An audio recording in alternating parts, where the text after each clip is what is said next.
Thanks a lot, Amy. Good evening, everyone, and thank you for coming and celebrating this wedding for Juliana and Brandon today with us. You have no idea what kind of a week we've had, making sure that we could get this together in time, and so I'm happy for you all to be here. I just want to throw it out there. I testified in front of the Pennsylvania Supreme Court, talked in front of the House of Representatives in Harrisburg and in Washington, D.C., and for some reason I am so nervous right now. It's not even funny. So, as my husband looked at me this morning and said, "Where's your speech? Do you need me to print it off before I leave work on Friday?" Like, I didn't write it yet because I don't know the right words to say. And then a lot of stuff hit me last night and this morning, so please bear with me. I have bullet points on my phone. Brandon and Nick moved my bedroom set from my mom's house to ours the other day, and when I was decorating it, I found the doll that Juliana gave me when the squirt brought her to the hospital, and my dad took me for the first time to meet her when I was 3 years old. The doll is now in my house sitting on that bed that I slept in the whole while I was a kid. And I started crying last night when I realized that that's where that doll came from. Throughout our whole life, us being 3 years apart, you've had your ups and downs, every set of sisters do.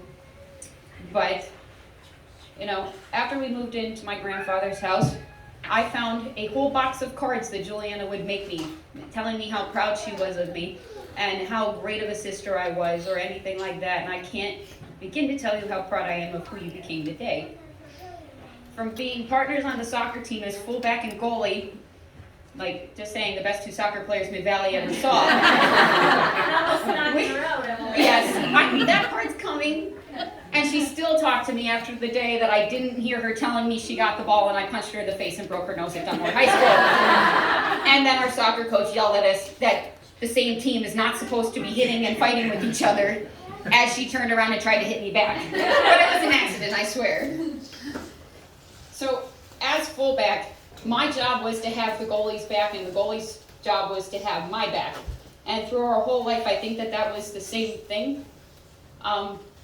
So even going from positions in soccer to everything in life, we always have each other's backs.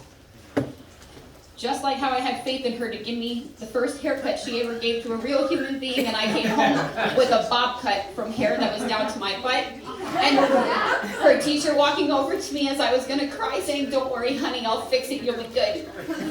I still trusted you and you still cut my hair.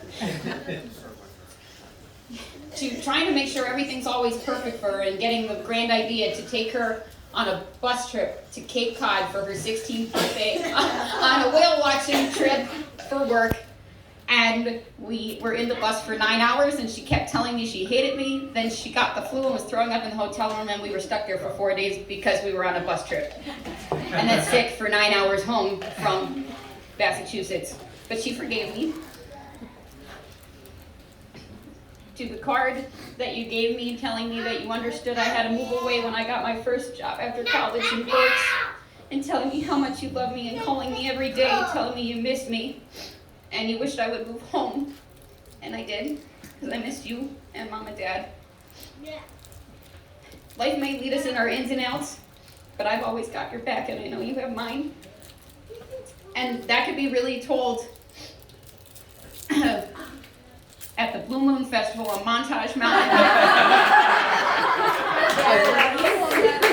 I was on my second date with my now husband, and Juliana calls me while we are at the bar and tells me that Brandon is throwing up in the bathroom, and I'm drunk, and Taylor's drunk, and we can't get home. Can you come and get us? So asking my second date to please follow me to Montage Mountain so that I can drive my sister's car home, and watched Brandon's friend carrying him like a firefighter up the steps of Montage Mountain because someone roofied his drink.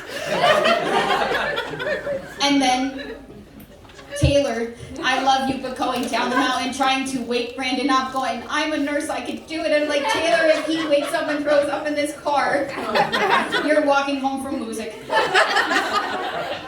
And my husband came back, so I knew at that point the four of us needed to hang out more. Even after we carried Brandon up the steps of their apartment.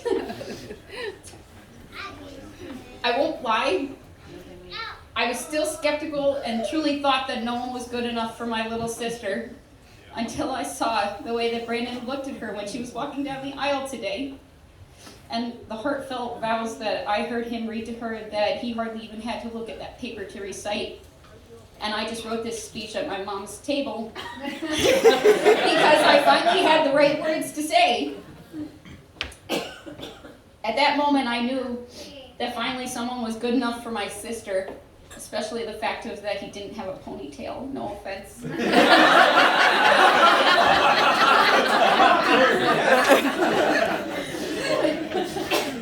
So, true love is really hard to find, but when it's good, everything is right, even when nothing seems to be working out, like the months leading up to today. So Brandon, welcome to the Rinaldi family, where we prevail no matter what storm rolls through, including 3 inches of rain this week, and moving the ceremony again on where we were going to originally have it. And Juliana, remember that you will always be my baby sister, and I love you, and I will always have your back no matter what.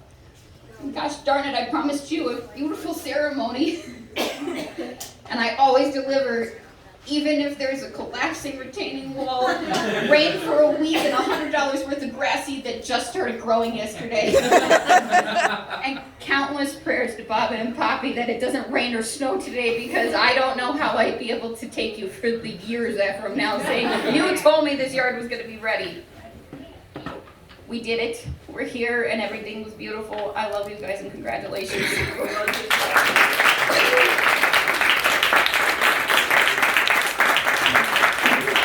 Thank you. Let's hear it for Emily.